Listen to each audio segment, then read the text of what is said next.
Hey everyone, today I'm going to show you how to search in Microsoft Loop. Without any further ado, let's get started. First, open your web browser and navigate to loop.cloud.microsoft. Once you're on the page, go ahead and log in to your Microsoft account using your credentials. This will give you access to all your workspaces and pages within Loop. After you've logged in successfully, you'll land on your main dashboard where you can see all your available workspaces and projects. Go ahead and click on any workspace or project you want to search within. This is important because the search function will help you find specific content within that particular workspace, making it easier to locate pages or information you need. Now, once you're inside your chosen workspace, look to the left side of your screen. You'll notice a navigation panel with several options. Click on the option labeled Search. This is your gateway to quickly finding any content within your workspace without having to manually scroll through multiple pages. After clicking on Search, a search bar will appear on your screen.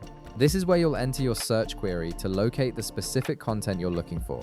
The search feature in Microsoft Loop is quite powerful and can help you find exactly what you need in seconds. In the search bar, type the name of your page, a specific phrase, or any text that you know appears on the page you're trying to find. For example, if you're looking for a page about a project meeting, you might type project meeting or any keyword related to that content.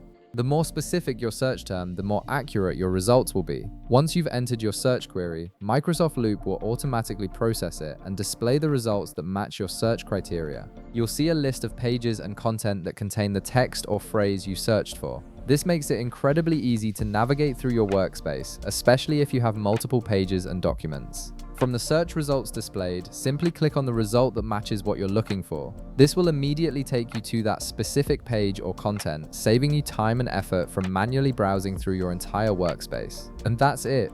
You've successfully used the search feature in Microsoft Loop to quickly locate and access your content. This feature is especially useful when you're working with large workspaces and need to find information fast. If this video helped you out, be sure to leave a like, subscribe, and I'll see you in the next one.